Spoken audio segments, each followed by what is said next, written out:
শীত এলেই বাঙালির মনে পড়ে শীতের পিঠার কথা। পিঠা ছাড়া বাঙালির শীত যেন অপরিপূর্ণ রয়ে যায়। শীতের আগমন হলে গ্রাম বাংলার ঘরে ঘরে দেখা মেলে এক বিশেষ দৃশ্য। পৌষ মাস মানেই পিঠাপুলি এবং এই সময়ে নবান্নের পরিপূর্ণতা আসে হেমন্তের শেষে। এই তো গত কয়েক বছর আগের কথা। গ্রামীণ জীবনে শুরু হয় উৎসবের আমেজ, যার মূল কেন্দ্রবিন্দুতে থাকত পিঠাপুলি। শীতের হিমেল হাওয়ায় পিঠা খাওয়ার ধুম গ্রাম বাংলার এক চিরায়ত ঐতিহ্য। অতীতে পিঠা তৈরির আয়োজন সীমাবদ্ধ ছিল ঘরের ভেতরের অন্দরমহলে। দাদি, নানি, মা, খালারা গল্প করত এবং মমতায় তৈরি করতেন নানা ধরনের রসালো পিঠা। আজকের দিনে সেই ঐতিহ্য কালের পরিক্রমায় আধুনিকতার মিশেলে হারিয়ে যাচ্ছে। এখন আর আগের মতো দেখা মেলে না এসব পিঠাপুলির উৎসব। গ্রামের তুলনায় শহরের মানুষগুলো ভুলতে বসেছে এসব পিঠাপুলির কথা। তবে সেই ঐতিহ্য ধরে রেখেছে শহরের ছোট ছোট ভ্রাম্যমাণ পিঠার দোকানগুলো। পিঠা খেতে আসা একজন বলেন, আগে শীতকালে মায়ের হাতে যে পিঠা খেতাম তা এখন আর হয়ে ওঠে না। তারা এখন এগুলো ঝামেলা মনে করে, কারণ সবাই এখন আধুনিকতার সাথে তাল মিলিয়ে চলে। তাই বাড়িতে পিঠা তৈরি না করায় বাহিরে খেতে হচ্ছে।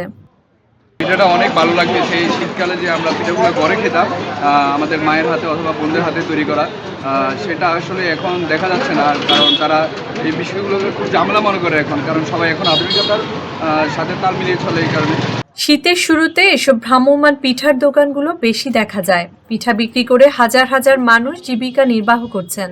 শীতকে উপেক্ষা করে এই মানুষগুলো গ্রাম বাংলার ঐতিহ্য পিঠাকে জনপ্রিয় করে তুলছে। পিঠা খেতে আসা আরেকজন বলেন, বাড়িতে এখন আর তেমন পিঠা বানানো হয় না। শীত পড়ছে, তাই বন্ধুদের নিয়ে পিঠা খেতে আসা। পিঠাগুলো আমাদের গ্রামে, আমাদের বাড়িতে আমাদের মাছাসিরা তৈরি করতো, তো এখন কালের পরিক্রমায় এখন আর হচ্ছে না। আগে গ্রামগুলোতে যত শীত বাড়ত ততই যেন পিঠা খাওয়ার ধুম পড়ে যেত। আমাদের সংস্কৃতিতে বিভিন্ন ধরনের পিঠা বিশেষ স্থান দখল করে আছে। বিভিন্ন ঋতুতে আমাদের দেশে ভিন্ন ভিন্ন রকমের পিঠা তৈরি হলেও শীতের পিঠার চাহিদা অনেক বেশি থাকে। শীতের সকালে ধোয়া ওঠা গরম ভাপা পিঠা আমাদের দেশে খুবই পরিচিত। আরও কিছু পিঠা রয়েছে, যেমন চিতই, পাটিসাপটা, দুধপুলি, সিদ্ধপুলি, গোলাপ ফুল, বিবিখানা পিঠা সহ বেশ কিছু পিঠা রয়েছে। কিন্তু আধুনিক সভ্যতার এই যুগে হারিয়ে যাচ্ছে এই পিঠাগুলো। নতুন প্রজন্ম জানবে না, চিনবে না এসব পিঠাপুলির নাম। আকলিমা নামে আরেকজন নারী বলেন, পিঠা বানানো এখন আর বাড়িতে বাড়িতে হয় না, তাই পিঠার খাওয়ার স্বাদ নিতেই এখানে আসা। পিঠা খাওয়া তো এখন বাড়িতে বাড়িতে হয় না, এজন্য এখানে পিঠার স্বাদ নিতে আসে। ফারুক নামের এক পিঠা ব্যবসায়ী বলেন, অনেক বছর থেকে পিঠা ব্যবসা করেন তিনি। একসময় গ্রামের মহিলাদের কাছ থেকে পিঠা কিনে এনে 50 পয়সা করে বিক্রয় করতেন। এখন নিজেই প্রতিদিন 10 থেকে 15 কেজির চালের পিঠা তৈরি করেন, যা প্রতি পিস 10 টাকা করে বিক্রয় হয়। 1 টাকা তো হয়েছে, 2 টাকা, 2 টাকা, 3 টাকা তো হয়েছে, 5 টাকা, 5 টাকা, বর্তমানে 10 টাকা বেশি। আরেক পিঠা ব্যবসায়ী বলেন, তার বাবা 16-17 বছর ধরে এই ব্যবসার সাথে জড়িত ছিলেন। এখন তিনি নিজেই এই ব্যবসা করছেন। প্রতিদিন তার 20 কেজি চালের গুড়ার পিঠা বিক্রয় হয়।